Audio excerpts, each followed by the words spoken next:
So first, I want to share this with you because this is very personal for me, but I was reading your bio and I saw that we have something in common, which is Kirby vacuums. Ah, I used to sell them door to door as well.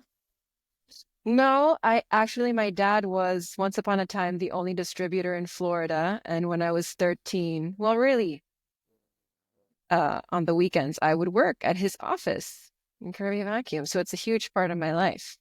Yeah, great brand. I don't know if they're still around, but they've done well over the years. You must say, just a random little thing. It's rare to find people that know what that is. So I saw that and I was like, vacuums. Yeah. Yeah. So the first question I want to ask is about personal branding because there's a lot of people in this community that go that route. They use their names, and you have created this household name in marketing with your personal brand. So how would you go about building a personal brand today? You just publish a lot of content and you do it on all the platforms. You do it consistently and you try to talk about stuff that's new that other people haven't heard about or seen before. Um, I think, but the bigger question is I probably wouldn't create a personal brand today.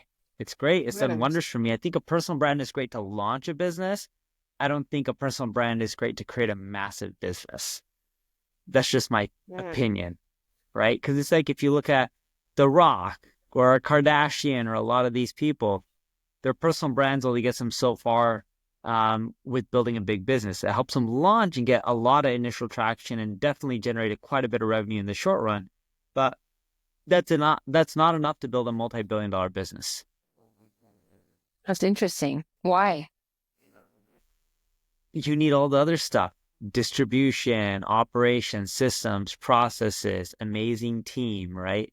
Marketing and advertising, international expansion. Like you have to pretty much do all those other fundamentals, and the other fundamentals drive way more revenue in the long run.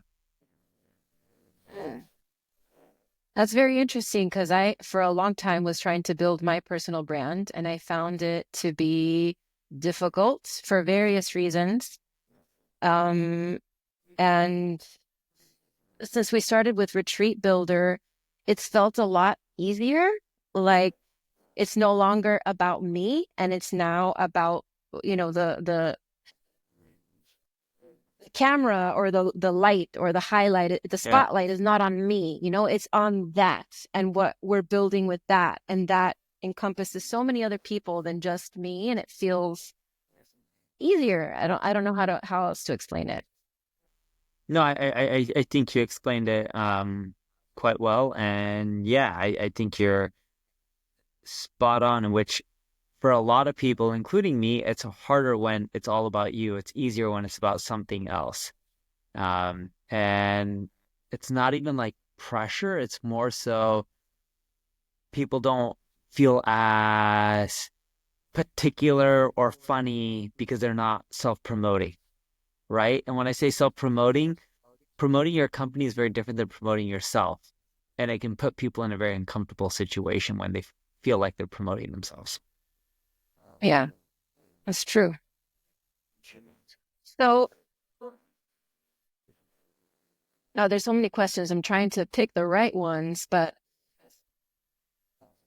I want to talk about AI because I've been watching a lot of your shorts since ChatGPT has boomed over the past couple of years. And what I really love about what you're saying is that what's going to stand out in a world where everybody is using ChatGPT to write their content is you being human.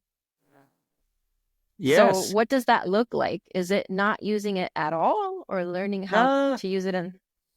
learning how to use it. You can use it for research. You can use it to, um, help you with ideation, help you with grammar, help you with translating and transcribing if you're going after multiple regions, like you're in Mexico right now. So for the Spanish language, the Spanish in Mexico is different than Spanish in Spain, right? There's quite a bit of nuances.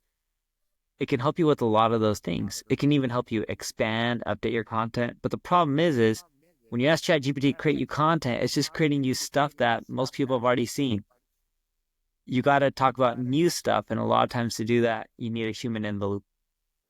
Uh, and how do you?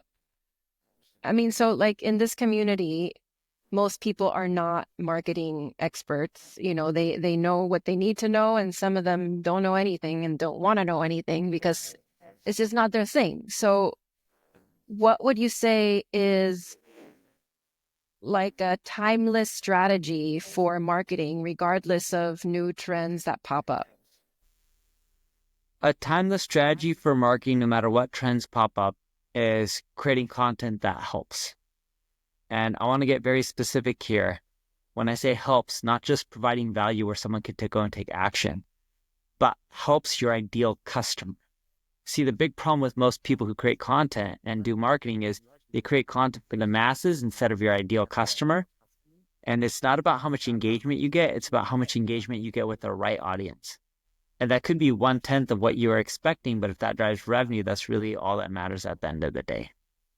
And most people who do content marketing focus on the engagement metrics versus focusing on their ideal customer and helping them solve their specific problems that your product or solution may really help with.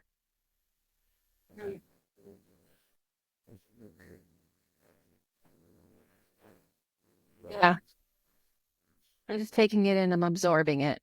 Because we think, I mean, I saw another one of your posts where you were saying how people focus so much on the metrics when it comes to, is this working or not?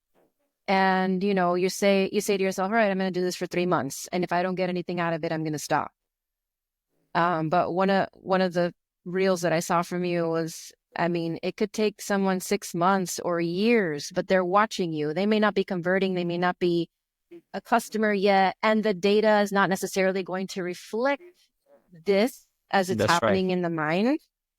But like, yeah, how do you get around that balance of not wasting your time on things that are not working and doing it anyway because somewhere out there someone is getting it and gonna convert eventually.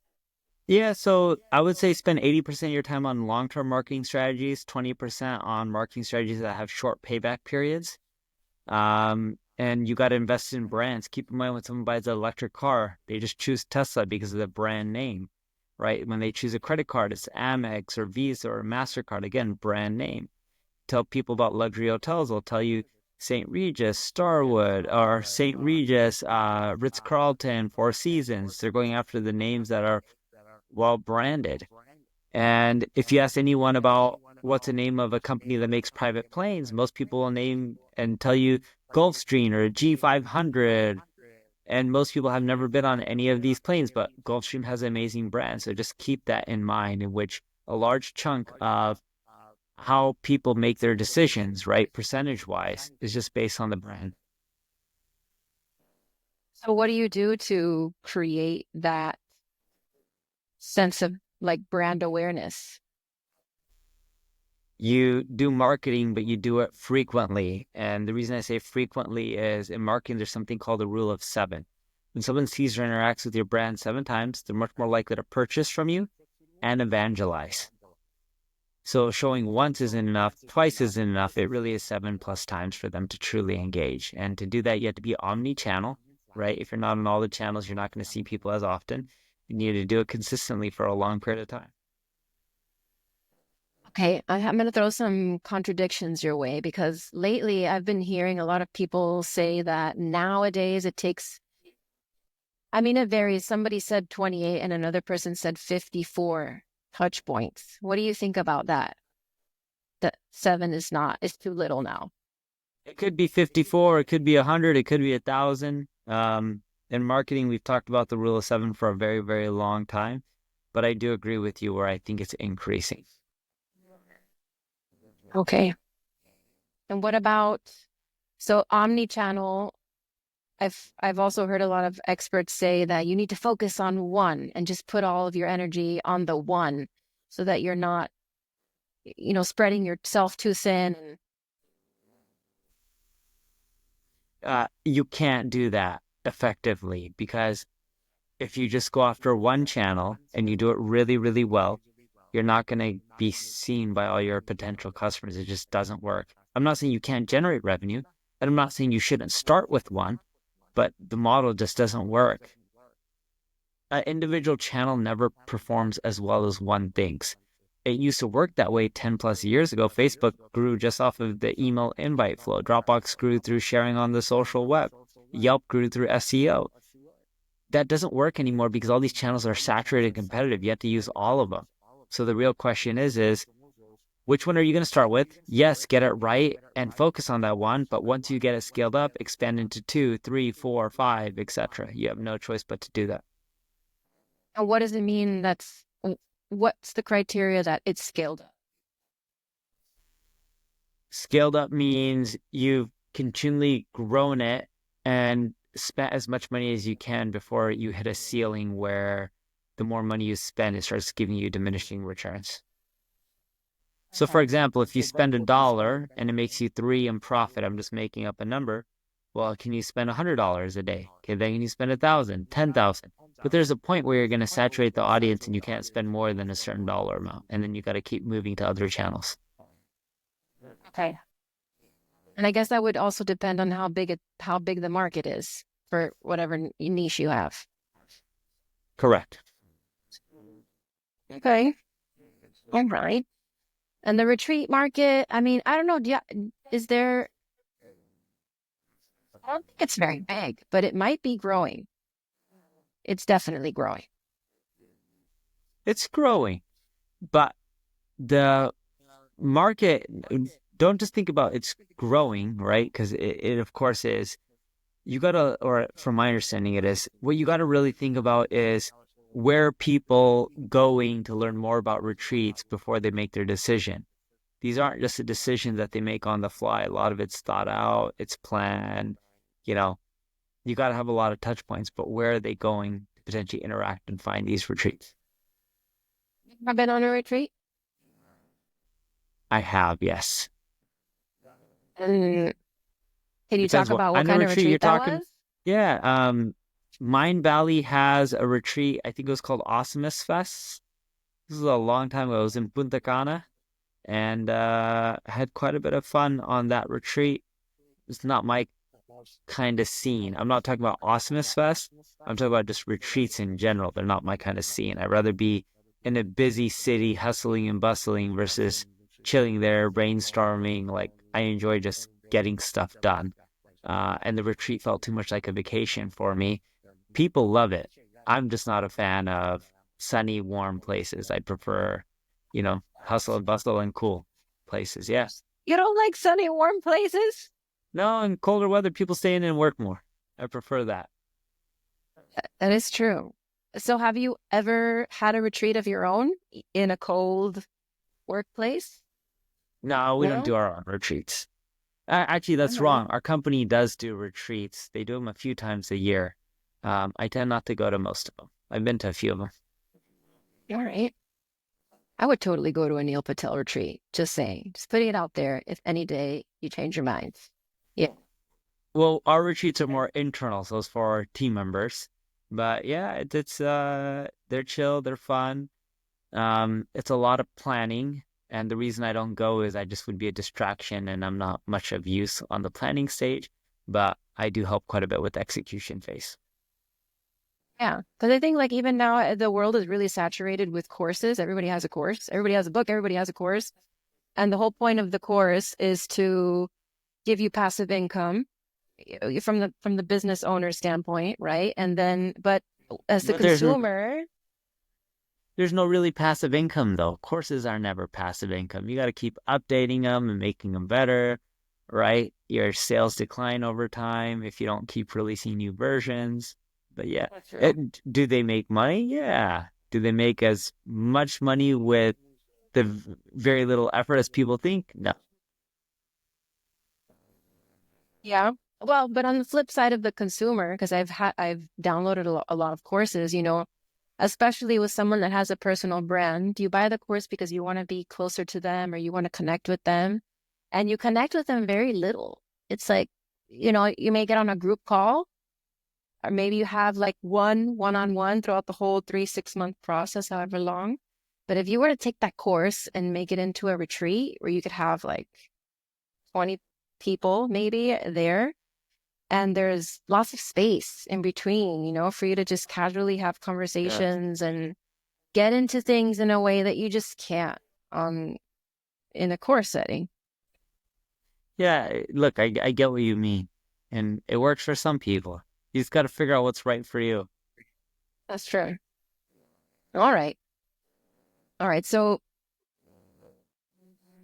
if you organize retreat and marketing feels really confusing to you and you really don't have time to learn a bunch of stuff and become an expert, where would you recommend that they start? I recommend start by just reading online. There's so many sites like mine on neilpatel.com or Search Engine Land or Backlingo or Moz, Ahrefs. The list is endless. Ad Age, Ad Week. You can read. You can take a lot of your learnings and then implement and experiment, see what's working, what's not.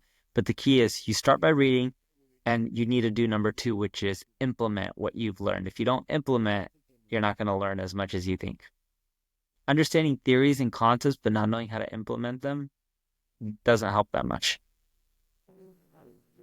Do you have a set structure for how long you should implement things or test things while you're implementing? No, I more so just implement and evaluate on a weekly basis if it's starting to work or not. Some tactics take longer, like SEO. Some, like a short form video, you can see the day you publish it if it's working or not. Okay. All right. So, I mean, you brought up SEO. Maybe let's talk about that. So, what is the easiest, most beginner-friendly thing I can do to improve my website's SEO? Um, Make sure it loads fast. Use a CDN, right? So good hosting provider. Most of them have CDNs, or you can just use like a Cloudflare. On top of that, once you're up and running, fix all your technical SEO errors. You can just use it. Ubersuggest site audit report will tell you all the errors that you have, and you can fix them one by one. And then you got to publish content and build links. And your content should be on keywords that people are searching, and you should talk about new stuff that people haven't read before around those topics. You can find keywords on your website, right? The On the Uber, keyword finder. uh-huh. On Ubersuggest, you type in a keyword or answer the public. You can type in a keyword. I'll give you tons of suggestions. Okay. And does that, I mean, that also applies to any social media channel to be basically using keywords in your descriptions and your titles and things like that? Yes. You want to use the title, keywords within the title, the description, the meta description, naturally within your page. But it's not just about using the keywords. You want your title to be appealing. Like think of like a title of a book. If it's not appealing, doesn't matter if it has a keyword in there. You're not going to open it or pull it off the shelf. Definitely. I feel like keywords are so difficult. I mean, they make sense. I've noticed a lot of people creating keywords that I would never have thought of, and those are the keywords. Like for example, this video is about SEO, right? So we're Yeah. doing SEO and creating content for retreats. And so I would think retreats, retreat marketing, marketing for retreats, like all the things that would come up in my head. But sometimes people are there are keywords that are embedded in there that have really nothing to do with the topic. So what's that about? It's about click-through rates. Like we could be talking about retreat marketing. The title could be like, this is the number one most retreats fail, or this is the number one reason retreats fail. And we can go and discuss how they do terrible marketing and how to solve it, right? A lot of times evoking curiosity performs better than just including a keyword. Okay. But then you actually have to deliver in there because if not, you're just clickbait and people won't trust you and all the rest. Correct. If you can't deliver, you should never even publish it in the first place. But yes. I'm saying. Um, do you have a checklist on your site, by the way, of like SEO tasks that you should do or something like that? We must. I haven't checked it out, but over all the years of being in business, there must be a lot of checklists on our website that for SEO or social media or any form of marketing. Okay, I'm asking because let's say I'm somebody, okay, most people who run retreats, they're doing so many things. Like you said, it takes a lot to organize it. And so, unless they hire someone to do the marketing for them, which is another thing, they don't really have a lot of time. So if you, let's say, have 1 hour a week to spend on marketing, where would you spend your time? I don't know. And the reason I say that is I've never marketed a retreat, just being really honest, right? Because you're specifically asking if we had 1 hour a week to market a retreat. I'm assuming it's for a retreat specifically. Yeah. I don't know. If it was me and I was doing a retreat, because I'm a pretty good Rolodex, I'll just hit up the people in my Rolodex being like, hey, do you want to come to the retreat? Check it out. Here you go. This is why it's going to be cool. Here's a link to sign up. And that would be what I would start with. And then the second thing I would do is try to find out all the podcasts that I can go on that talk about subjects related to the retreat I have and promote my retreat on there, right? Those would be the first two things I would do. I noticed you didn't say post on Instagram. Yeah, I think you're going to get more sales from podcasts. Podcasts, typically their listeners, last data I saw from Salesforce, I think the average household income, I don't know what it was. I believe it was over $75,000. It was decent. And this is a long time ago, so I'm assuming the number's gone up since inflation. And what does that mean? The average podcast listener has more disposable income to spend than some of the other marketing channels out there, like Instagram. I mean, when I think about it, the last retreat I went on is because I listened to a podcast, and I find podcasts to be more intimate. Like right now, somebody could be listening to this. I mean, you have 1 million. So whether they're listening to this one or the thousands of others that you've done, it's just a way to really get to know the person, hear them. And like in the in-between, like we were saying before, when you're at a retreat, there's space for you to be human, for you to have moments where we talk about Kirby vacuums and someone else who, had it, they're like, oh, me too. And that's the connection they need emotionally to be like, oh, I want to get closer to this person, go on a retreat, buy a course, a service, whatever it is. Totally. Yes. But, they work so well. Look at the presidential election and how many views both the candidates got from podcasts. It was ridiculously high. It was more impressions and views than any television show that you can imagine. Yeah. I mean, I don't want to get too political, but I know I watched the Joe Rogan ones and the Lex Friedman ones, and I was just like, oh my God, is this happening? Because it's not scripted. It's just like there, it's real, it's raw, and you're just listening to someone talk for 3 hours. You're bound to get a sense of who they really are, which is all we want. We want to know, like, who are you really? Yes, and it's better than Fox News or ABC or CNN because we all know that forget the word bias. It's just we know that they can edit and do whatever they want. You can do the same thing on podcasts, but it's just more so raw and real and live. And, that's why I like the podcast. Yeah, me too. That's why I don't edit. By the way, we don't edit. I like that. This one. Okay. Yeah, we catch all the silences, the awkward moments, and all the wonderful moments in between. Okay, so I want to ask you about data. Like, how deep should we really get into that? How much of it is helpful and how much of it is getting lost in analysis paralysis? The way I look at data is how can you get action out of it? And if you can't get action to improve your KPIs, you're wasting time and you're probably focusing on the wrong metrics. Okay. KPIs are key performance indicators. I'm saying this because I'm pretty sure there's a lot of people that it's just going to be like, that. But yes, so it's that. And then the other issue that you're going to have too is when you're looking at your analytics, most people have analyst paralysis because they're just like looking at tons of reports and they don't know what to do with it. And the biggest problem that we see is they're looking at too many reports versus just focusing on the metrics that really move the bottom line. I know it depends on what you're doing. right? Because different actions, different strategies require you to look at different things. But what is there like a, if there was like a beginner's marketing starter kit, like what are the top 5 metrics that really matter? Visits, what sources they're coming from, the conversion rate, average cart value, and we look at repeat purchases and we try to figure out, and I'm just naming 5 that I think would work for most businesses. And then you start looking at like, oh, which channels have the best conversion rate? Oh, which sources have the best first time buyers? Which sources have the best repeat buyers, right? And you can then start optimizing from there. Okay. And the sources, that's a good metric so that you know where people are coming from so you can invest more into that platform or Assuming they're source. converting, but yes.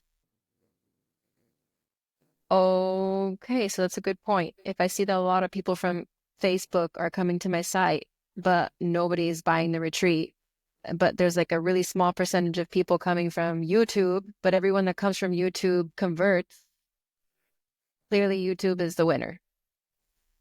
Yes, but you got to look at last touch, first touch, and all that kind of stuff. What if everyone coming from Facebook doesn't buy, but then that's where they originally found you and heard about you, and then they come back and then they purchase it, from a different source. So Mm. that means Facebook is getting people familiar with your brand, but maybe not causing a direct conversion right away. So you got to look at first touch, last touch. You got to look at the whole funnel. Okay, so it's basically building the pieces based on that data of like the Hmm. journey that they take through all the different pieces. Okay, Exactly. that makes sense. Mm, so what are some of the biggest mistakes that you see people make when it comes to creating content or SEO or whatever you want to share, whatever's on your mind? Yeah, the big mistake that we see people make, the biggest one is they just create regurgitated content. You know, no one needs to read the nutrition facts about bananas. It's already been out on the internet like a million times. And then the second thing is people create content and they never update it. No one wants to read a 3-year-old piece of content when they can read a 3-week-old piece of content. If not, ideally a 3-day-old piece of content is what they would prefer, if not real and up to date, published right now. So if on my blog post, so would you recommend leaving the date? Because some people take the date off because they You want can it to take be the day off evergreen. or leave it, but the search engine doesn't know. It doesn't matter if you take the date off or leave it. They know when it was really updated and when it was ran. They have a rough idea at least. Or from a psychological perspective, the person who clicked on it and is reading it is going to find more value in something that was published 3 days ago versus 3 months or 3 years ago. Exactly, yes. Okay. And what are some of the most interesting things as far as content that you've seen lately that you're like, oh, I like that. That's new. That's cool.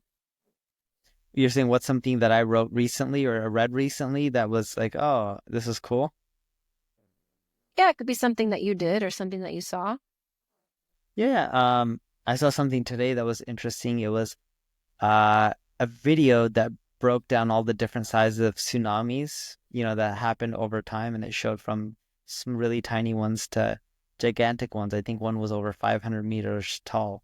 I think that one was in somewhere in Alaska that it started from. But it was really cool because I Wow. never saw how tall tsunamis can really get. Okay. So, I mean, along those lines, what do you think are the most interesting or most emotionally hooking pieces of content that you can create? It's not about what can you. It's more so like, I know where you're getting with this, but it's not necessarily like what can you do. It's more so what do you have to offer that people haven't heard or seen about before. Like that's what you really got to think about. Like what can you talk about that no one's really discussed before that your ideal audience would be really interested in? And it's hard to come up with that.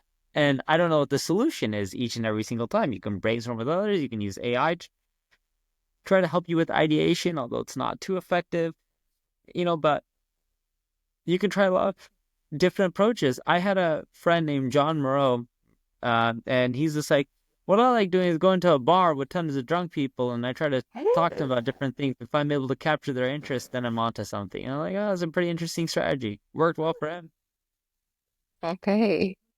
Yeah, I mean, because basically there is nothing new. Everything is just a new interpretation of something that has been or come before. So Yeah, it's basically, I but mean, you just can't try get to. new stuff like Tough. how to promote your retreat using AI. How many people have talked about that? You know, um, and I'm not saying this is how you do it with AI. Again, I've never really promoted retreats, right? It's not what we do as a business, but you can try to come up with interesting topics. Before I even do webinars, I'll run polls on X to see what people want to hear about, and that'll give me ideas for my next webinar. I mean, but to be fair, you have, I mean, I don't know how many people you have on X. You've got like hundreds of thousands of But people that, but you can run paid ads to figure out what people like with your ideal customer, right? It's a similar concept. Spend $10. It'll take you a long way. what do you think about paid ads versus organic? I love it all. I just look at ROI. If it's ROI positive, I try to leverage any channel out there that I can. Okay. All right. Man, it's like, it feels like we've been like speed dating with the questions and answers. I think we went through all of them. So, I mean, Well, I'll leave you with this last one. What piece of advice would you give retreat organizers to help them see digital marketing as something helpful, as like a friend, something that they really need to dig their teeth into? if you don't leverage digital marketing, you're missing out on the majority of the channels to advertise. Next year, supposedly $1 trillion is supposed to be spent on digital or on ads, majority of it being digital. Just shows you how big the digital market is. So whether you like it or not, doesn't matter if you have a retreat or something else, you're missing out if you're not leveraging digital.